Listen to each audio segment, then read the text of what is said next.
Yahoo, elle, le véritable Dieu d'Israël. On a vu que Yahoo est un Dieu d'origine madiano-édémite. D'ailleurs, on peut même dire, pourquoi pas kénite. Il a été adopté par les Israélites, mais on va voir qu'auparavant, ils avaient un autre Dieu. Et ça, on pourra même le retrouver dans les textes bibliques. On observe que la Bible présente Yahoo comme devenant le Dieu des Hébreux par le biais d'une alliance.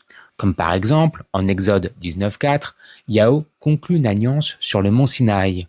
En Exode 19, il se présente comme le Dieu qui les a sauvés d'Égypte. En Exode 20, il réitère cette affirmation et en Exode 24, un rituel sanglant scelle cette alliance. Dans Osée 9, Yahoo déclare avoir trouvé ce peuple dans le désert. Donc là, cette fois, il n'y a même plus d'alliance, il les a trouvés comme s'ils étaient perdus dans le désert. Tandis qu'en Ézéchiel 20, le lien avec l'Égypte est réaffirmé, avec une alliance scellée par un serment. Donc, qu'est-ce que suggèrent ces textes? C'est ça qui est important. Qu'est-ce que suggèrent ces textes? Ces textes suggèrent que Yahoo n'est pas le Dieu originel, mais qu'il est devenu leur divinité principale. Il est d'ailleurs intéressant de noter que, comment s'appelle ce peuple? Il ne s'appelle pas Israël, mais Israël, qui a un nom théophore. À quelle divinité? À la divinité de El. Alors je sais que certains vont me dire, oui, mais El signifie Dieu. Non, chez Ougarit, El est bien le Dieu principal. Mais que signifie réellement Israël? La Bible propose quelques réponses. En Genèse 32, on trouve la racine sarit, ce qui signifie lutter ou combattre. Donc ce passage correspond à quoi? Ça correspond à la lutte entre Yaakov et l'ange. D'ailleurs, en Osée 12, on retrouve le terme Sarah, ce qui signifie également lutter. Ce passage résume celui de la Genèse. Dans le texte, c'est contre l'ange de Dieu que Jacob a lutté. D'ailleurs, cette racine n'est attestée que dans 2 passages bibliques. D'ailleurs, ceux qui utilisent Elba pour proposer une étymologie à Israël se trompent. La racine Yud Shin Resh pourrait elle aussi venir du mot juste. Ainsi, elle est juste. On a d'ailleurs Yeshurun qui pourrait être semblable à Israël, comme il est dit en Deutéronome 32 et en Deutéronome 33. Nul n'est semblable à elle, ô Yeshurun. D'ailleurs, en Ésaïe 4, Yeshurun est utilisé comme un nom poétique pour désigner Israël. En plus de ça, à Ougarit, on retrouve un spécialiste de chars qui porte le nom de Yeshurun. Une autre hypothèse serait que elle règne, ici de la racine Shin Resh Resh. On retrouve aussi le nom Seraya, celui d'un prêtre en 2 Rois 25. Il est fort possible qu'initialement la racine Shin Resh Resh ait été utilisée. Et ensuite, une fois que Yahoo a absorbé elle, alors la racine Sarah lutter a pris le dessus. Mais est-ce que le nom d'Israël est attesté dans les sources extra-bibliques? Bien entendu. Et ça, vous la connaissez, la fameuse stèle de Meremta. J'en ai parlé dans l'Exode, j'en ai parlé chez Josué, j'en parle tout le temps. C'est franchement la stèle qui démontre que l'Exode n'a pas pu avoir lieu. En effet, en moins 1200, Meremta fait la liste des Cananéens. Et notamment, il ne précise absolument pas les Philistins qui arriveront un petit peu plus tard, qui seront bien entendu les ennemis des Égyptiens, et ce qui rend donc impossible la rencontre entre notre ami Abraham et les Philistins. Mais surtout, que mentionne cette stèle? Elle mentionne le peuple Israël. Alors bien entendu, suffisamment nombreux pour être cités, mais pas encore comme une entité politique. On est loin des millions d'Hébreux que précise la Bible. Et en plus de ça, aucun rapport avec l'Exode n'est mentionné. Vous imaginez un pharaon qui arrive à venger ses pairs en détruisant Israël? Et à votre avis, qu'est-ce qu'aurait fait le pharaon à ce moment-là? Il se serait vanté. Il aurait dit, ça y est, nos dieux ont battu Yahoo. Ce n'est absolument pas ce qui est fait. Au contraire, on a l'impression que ce peuple, c'est la première fois qu'on le voit. C'est un peuple inconnu pour le pharaon. Un petit peu étrange si ce peuple est réellement sorti d'Égypte, avec notamment, non pas des plaies naturelles, mais réellement des prodiges.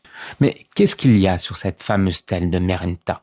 Meremta affirme avoir détruit la semence d'Israël. Le mot semence est très intéressant. Pourquoi? Parce qu'il peut être interprété de 2 façons. La semence qui est la lignée ou tout simplement la semence qui est le blé. En effet, on sait que nos amis les Égyptiens utilisent un mot spécifique pour le blé et un autre mot spécifique pour la semence. Sauf qu'il existe un mot qui peut désigner les 2 à la fois. Et c'est exactement ce mot qui est utilisé dans la stèle. D'ailleurs, on sait que les Égyptiens aimaient bien brûler les terres de leurs ennemis. L'auteur a donc voulu mentionner cette destruction tout en ironisant de façon assez macabre sur Israël, en le comparant à une femme sans mari, car il n'y a plus d'homme pour assurer sa descendance. Cette affirmation est bien entendu exagérée. On ne peut pas croire aveuglement ce qui est inscrit dans un bouquin ou ce qui est inscrit sur une stèle. Affirmer qu'un peuple a été détruit pour s'en vanter, plutôt que de raconter les faits historiques, est une pratique assez courante. D'ailleurs, la Bible en fait de même, notamment à propos des Madianites. D'ailleurs, chose intéressante, d'après la stèle, Israël semble se situer en Syrie, car la Syrie est personnifiée, comme des veuves, tandis que Israël a perdu sa semence. Israël serait donc installé dans les montagnes d'Éphraïm. Il est envisageable que le clan installé dans les montagnes d'Éphraïm, nommé Asriel, ait donné le nom à Israël. Un petit peu comme les clans suisses, Schwyz, qui a donné le nom à la Suisse. Elle était donc le premier dieu d'Israël. À Ougarit, elle est un nom propre. Attention, ce n'est absolument pas un nom qui signifie Dieu, c'est réellement un nom propre. Tandis qu'à Marie, il s'agit d'un nom commun, signifiant Dieu. Plusieurs variantes d'elle apparaissent dans la Bible. On a Elohim, qui est un nom utilisé pour désigner un monothéisme inclusif. Il est à la fois singulier et pluriel, permettant à chacun d'y trouver son Dieu. D'ailleurs, c'est Elohim qui crée le monde. On le retrouve aussi dans l'histoire de Joseph, où Joseph et le pharaon discutent de théologie en se comprenant. En revanche, lorsque Moïse parle de Yahweh au pharaon, là, le pharaon ne comprend plus rien. Dans le livre de Job, on a le nom Eloah qui apparaît. Il s'agit soit du singulier d'Elohim, soit d'une construction savante de l'auteur. Eloah est rarement utilisé dans la Bible d'ailleurs. Il est utilisé dans le livre des Job, mais seulement dans les textes poétiques, pas dans le cadre de l'histoire. On retrouve aussi Ha-Elohim dans l'Ecclésiaste, ainsi que dans le récit du sacrifice d'Isaac. Elohim n'est pas synonyme de Yahweh exclusivement. Parfois aussi, il décrit d'autres divinités. Elle est également utilisée, souvent accompagnée d'épithètes, même si en Genèse 33, il apparaît sans épithète. Mais en Genèse 14, on retrouve « Je lève ma main vers Yahweh ». D'ailleurs, vers Yahweh, c'est un ajout, parce qu'il n'est pas présent dans la Septante. Après, le texte continue en disant « El Elyon, créateur du ciel et de la terre ». L'ajout de Yahweh ne correspond pas à Exode 6, où Yahweh dit à Moïse qu'il ne s'est présenté que sous le nom de El Shaddai à ses ancêtres. Fait intéressant, dans l'histoire phénicienne de Sachunaton, rapportée par Eusèbe, il est question d'un dieu nommé Elioun. Dans un traité araméen, une liste de noms de dieux place El et Elyon côte à côte. Est-ce qu'il s'agit de deux divinités distinctes ou au contraire de la divinité avec son épithète? On ne sait pas encore. Elyon, c'est attesté comme titre dans la Bible. Par exemple, on a le psaume 97, « Toi, Yahvé, tu es Elyon sur toute la terre ».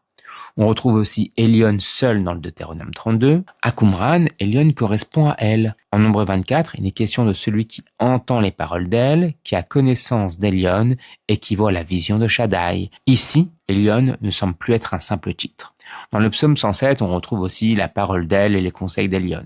À Ougarit, Elyon apparaît souvent comme un titre associé à elle, mais il peut être aussi lié à d'autres divinités, comme Baal Elyon. Dans la Bible, on a un autre titre pour elle, El Roi, qui apparaît en Genèse 16. Mais ce titre semble inventé pour justifier le nom d'Ishmaël et n'est attesté d'ailleurs nulle part ailleurs. En Genèse 21, on retrouve El Olam. À Ougarit, ce titre est associé à Shapsou, le dieu solaire. D'ailleurs, on verra un petit peu le dieu solaire, mais en Judée. On le retrouve également à Karatpé, en Turquie, chez une divinité de l'orage. Un texte mentionne aussi El, créateur de la terre, et Shamash de l'éternité.